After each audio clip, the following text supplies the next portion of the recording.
नमस्कार किसान साथियों। आज के इस वीडियो में हम खेती के एक ऐसे छुपे हुए रहस्य पर बात करने वाले हैं जो आपकी आंखों के सामने होते हुए भी ओझल था। आज खेती में सबसे बड़ा संकट क्या है? किसान की लागत दिन प्रतिदिन बढ़ती जा रही है और मुनाफा घटता जा रहा है। हम हर साल बाजार से महंगी खादें, यूरिया, डीएपी, जिंक और न जाने कितने प्रकार के टॉनिक खरीदकर अपने खेतों में डालते हैं। हमारा हजारों रुपया खर्च हो जाता है। लेकिन क्या कभी आपने ठंडे दिमाग से ये सोचा है कि इतनी खाद डालने के बाद भी आज हमें वो उत्पादन क्यों नहीं मिल रहा जो 10 या 15 साल पहले मिला करता था? आखिर गलती कहाँ हो रही है? क्या खादों में कमी है या हमारी जमीन में कोई दिक्कत आ गई है? आज हम आपको एक ऐसी चीज के बारे में बताने जा रहे हैं जो शायद आपके घर में या आपके गांव की छोटी सी परचून की दुकान पर मात्र 20 या 30 रुपए में मिल जाएगी। लेकिन अगर इस 20 रुपए की चीज को विज्ञान की समझ के साथ खेत में इस्तेमाल किया जाए तो ये उन 2000 रुपए की खादों से ज्यादा असर दिखा सकती है। जी हां, हम बात कर रहे हैं फिटकरी की। फिटकरी, जिसे अंग्रेजी में एलम कहा जाता है, इसको लेकर किसानों के बीच बहुत सारी गलतफहमियां हैं। कोई इसे जादू की छड़ी बताता है तो कोई इसे खेती के लिए नुकसानदायक बताता है। आज हम फिटकरी का पूरा सच आपके सामने रखेंगे। हम गहराई से जानेंगे कि आखिर ये सफेद सा पत्थर मिट्टी के अंदर जाकर ऐसा क्या करता है कि मरी हुई फसल भी जिंदा उठती है। हम जानेंगे कि इसे किस फसल में डालना है, कब डालना है और सबसे जरूरी बात कि इसे कब बिल्कुल नहीं डालना है। अगर आप एक समझदार किसान हैं और अपनी खेती का खर्च आधा करना चाहते हैं तो इस जानकारी को अंत तक जरूर सुनिएगा। सबसे पहले चलिए एक बहुत बड़ी गलतफहमी को दूर करते हैं। बहुत से लोग और बहुत से दुकानदार आपको ये कहकर गुमराह करते हैं कि फिटकरी एक खाद है। वे कहते हैं कि इसमें पोटाश है, सल्फर है, तो इसे डाल दो और पोटाश की छुट्टी कर दो। ये बात पूरी तरह सच नहीं है। वैज्ञानिक भाषा में फिटकरी को पोटेशियम एल्यूमिनियम सल्फेट कहा जाता है। इसमें एल्यूमिनियम होता है, पोटाश होता है और गंधक यानी सल्फर भी होता है। लेकिन किसान भाइयों, इसमें इन तत्वों की मात्रा इतनी कम होती है कि हम इसे खाद का विकल्प नहीं मान सकते। फिटकरी पौधे का भोजन नहीं है। तो फिर सवाल उठता है कि अगर ये खाद नहीं है तो ये काम क्या करती है? फिटकरी दरअसल एक मृदा सुधारक है। इसे आप मिट्टी की दवा कह सकते हैं। इसका असली काम पोषक तत्व देना नहीं है, बल्कि मिट्टी में पहले से मौजूद पोषक तत्वों को जो मिट्टी में लॉक हो चुके हैं उन्हें आजाद करवाना है। इस प्रक्रिया को समझने के लिए हमें थोड़ा सा मिट्टी के रसायन विज्ञान को समझना होगा। पिछले 40-50 सालों में हरित क्रांति के बाद से हमने अपनी जमीनों में रसायनों का इतना प्रयोग किया है कि हमारी मिट्टी बीमार हो चुकी है। हमारे देश के एक बड़े हिस्से की मिट्टी, विशेषकर मैदानी इलाकों की मिट्टी, क्षारीय हो गई है। मिट्टी का पीएच मान, जो कि 6.5 से 7 के बीच होना चाहिए था, वो बढ़कर 8 या 8.5 तक पहुंच गया है। जब मिट्टी का पीएच मान 7.5 से ऊपर चला जाता है तो मिट्टी के कणों का स्वभाव बदल जाता है। मिट्टी कंजूस हो जाती है। आप जो डीएपी डालते हैं, जो जिंक डालते हैं या जो लोहा डालते हैं, वो मिट्टी में जाते ही फिक्स हो जाता है, यानी मिट्टी उसे जकड़ लेती है और पौधे की जड़ों को देने से मना कर देती है। आप ऊपर से खाद डालते रहते हैं लेकिन पौधा भूखा रह जाता है। इसे ही हम न्यूट्रिएंट लॉकिंग कहते हैं। यहीं पर फिटकरी अपना खेल दिखाती है। फिटकरी स्वभाव से अम्लीय होती है, यानी इसमें एसिडिक गुण होते हैं। जब हम सिंचाई के पानी के साथ फिटकरी को घोलकर खेत में भेजते हैं तो ये पानी में घुलते ही मिट्टी के रसायनों के साथ क्रिया करती है। ये मिट्टी में जाकर हाइड्रोजन आयन छोड़ती है, जिससे मिट्टी का पीएच मान अस्थायी रूप से कम होने लगता है। जैसे ही मिट्टी का पीएच मान नीचे गिरकर 7 के आसपास आता है, मिट्टी की पकड़ ढीली पड़ जाती है। जो फास्फोरस बरसों से जमीन में पत्थर बनकर पड़ा था, जो जिंक और आयरन मिट्टी ने दबा रखा था, वो अचानक से घुलने लगता है। फिटकरी उस ताले की चाबी बन जाती है जिसने आपके करोड़ों रुपए की खाद को लॉक कर रखा था। इसी वजह से फिटकरी डालने के 3 से 4 दिन के बाद ही आपको अपनी फसल का रंग गहरा हरा दिखाई देने लगता है। ये हरापन फिटकरी का नहीं है, बल्कि ये उन खादों का है जो आपके खेत में पहले से पड़ी थीं और अब पौधे को मिलनी शुरू हो गई हैं। लेकिन फिटकरी के फायदे सिर्फ पीएच कम करने तक सीमित नहीं है। इसके और भी कई चमत्कारिक फायदे हैं जिन्हें जानना आपके लिए जरूरी है। इसका दूसरा सबसे बड़ा फायदा है मिट्टी की संरचना में सुधार। क्या आपके खेत की मिट्टी सिंचाई के बाद बहुत कड़ी हो जाती है? क्या उसमें पपड़ी जम जाती है? अगर हाँ, तो फिटकरी आपके लिए वरदान है। फिटकरी में मौजूद एल्यूमिनियम के कण मिट्टी के बारीक कणों को एक साथ गुच्छे में बदलने की ताकत रखते हैं। विज्ञान में इसे फ्लोक्यूलेशन कहते हैं। आसान भाषा में कहें तो ये मिट्टी को भुरभुरा और पोला बनाती है। जब मिट्टी पोली होती है तो जड़ों को फैलने के लिए जगह मिलती है और हवा का संचार बढ़ता है। जिस खेत में पानी खड़ा रहता है और नीचे नहीं जाता, वहां फिटकरी का प्रयोग करने से जमीन की पानी सोखने की क्षमता कई गुना बढ़ जाती है। तीसरा फायदा है पानी का शुद्धिकरण।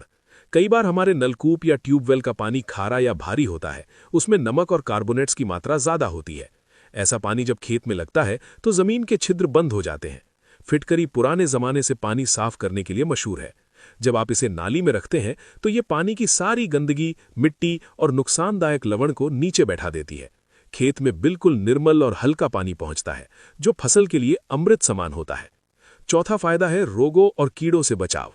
फिटकरी एक बेहतरीन एंटीसेप्टिक और एंटी फंगल एजेंट भी है।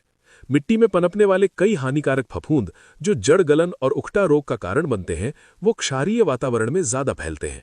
फिटकरी मिट्टी को हल्का अम्लीय बनाकर इन फफूंदों को पनपने से रोकती है। इसके अलावा इसका स्वाद बहुत कसैला और कड़वा होता है। अगर खेत में दीमक की समस्या है या जड़ों को काटने वाले कीड़े हैं, तो फिटकरी वाला पानी जाने से वो कीड़े उस जगह को छोड़कर भाग जाते हैं। पांचवा फायदा है जंगली जानवरों से सुरक्षा। ये एक बहुत ही शानदार और सस्ता देसी जुगाड़ है। अगर आपकी फसल को नीलगाय, आवारा पशु या जंगली सूअर नुकसान पहुंचा रहे हैं, तो आप फिटकरी का स्प्रे कर सकते हैं। फिटकरी का स्वाद इतना खराब होता है कि अगर कोई जानवर एक बार फसल को मुंह लगा ले तो वो दोबारा उस खेत की तरफ देखता भी नहीं है। ये बिना किसी महंगे तारबंदी के आपकी फसल को सुरक्षा देता है। अब तक हमने फायदों की बात की, लेकिन सावधान रहना भी बहुत जरूरी है। फिटकरी कोई ऐसी चीज नहीं है जिसे आप आंख बंद करके जब चाहे डाल दें। अगर आपने गलत मिट्टी में इसका प्रयोग किया तो ये फायदे की जगह भयंकर नुकसान कर सकती है। इसलिए इन सावधानियों को बहुत ध्यान से सुनें।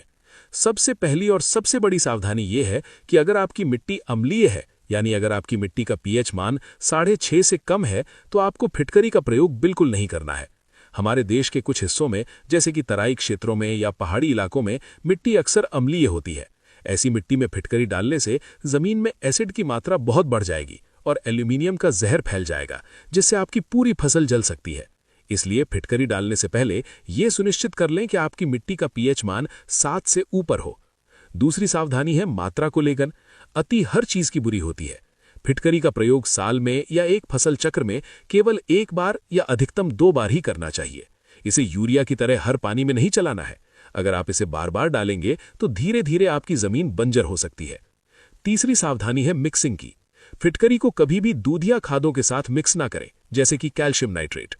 फिटकरी दूध को फाड़ देती है, वैसे ही ये इन खादों के घोल को खराब कर सकती है।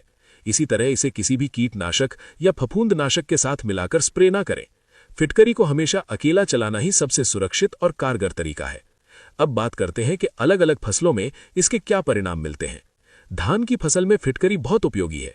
धान में अक्सर काई या शैवाल जमने की समस्या आती है, जिससे पानी हरा हो जाता है और खाद जड़ों तक नहीं पहुंचती। फिटकरी का पानी चलते ही 24 घंटे के अंदर सारी काई खत्म हो जाती है और पानी शीशे जैसा साफ हो जाता है। गन्ने की फसल में फिटकरी का प्रयोग करने से गन्ने की मोटाई और वजन में फर्क पड़ता है। गन्ने को पोटाश और फास्फोरस की ज्यादा जरूरत होती है और फिटकरी इन दोनों तत्वों की उपलब्धता को बढ़ा देती है। गेहूं और अन्य अनाज वाली फसलों में कल्ले निकलते समय अगर फिटकरी का प्रयोग किया जाए तो कल्लों की संख्या में बढ़ोतरी होती है और फसल में एक अलग ही चमक आती है। सब्जी वाली फसलें जैसे टमाटर, मिर्च, बैगन में इसका प्रयोग बहुत संभल कर और कम मात्रा में करना चाहिए। लेकिन अगर आपकी सब्जियों में फल टेढ़े मेढ़े हो रहे हैं या फूल झड़ रहे हैं, तो कई बार ये मिट्टी के पीएच असंतुलन के कारण होता है। ऐसे में फिटकरी का हल्का प्रयोग बहुत अच्छे परिणाम देता है। अब आते हैं वीडियो के सबसे महत्वपूर्ण हिस्से पर कि आखिर इसका प्रयोग कैसे करना है और सही मात्रा क्या है।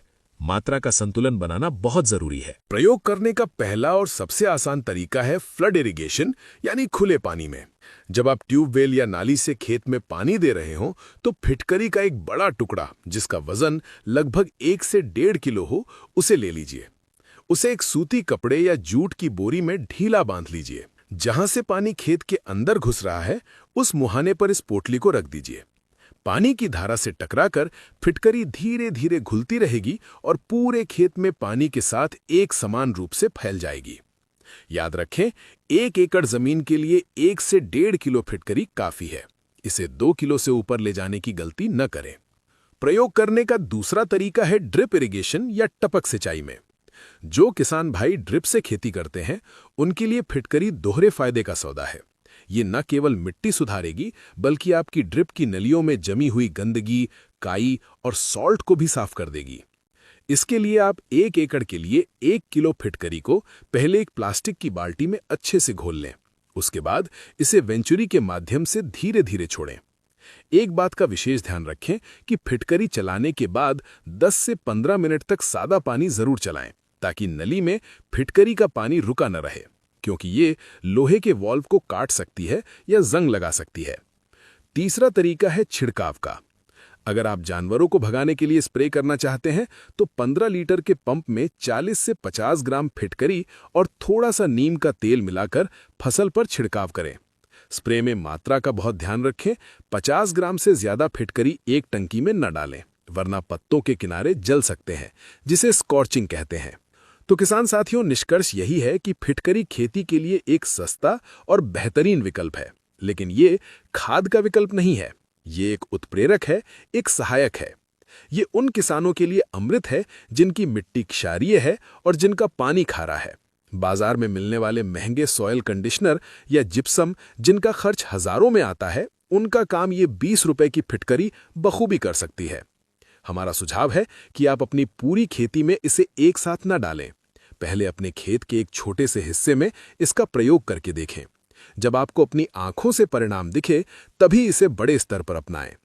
खेती में लागत कम करना ही आज के समय में मुनाफे का सबसे बड़ा मंत्र है, और विज्ञान इसमें आपकी बहुत मदद कर सकता है।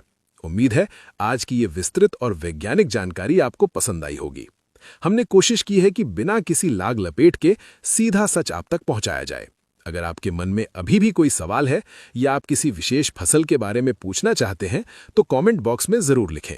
हम आपके हर सवाल का जवाब देने की कोशिश करेंगे। इस वीडियो को अपने साथी किसान भाइयों के साथ शेयर जरूर करें, ताकि वे भी कम खर्च में अच्छी खेती कर सकें। जुड़े रहिए हमारे साथ खेती की नई और सटीक तकनीकों को जानने के लिए। धन्यवाद। जय हिंद, जय किसान।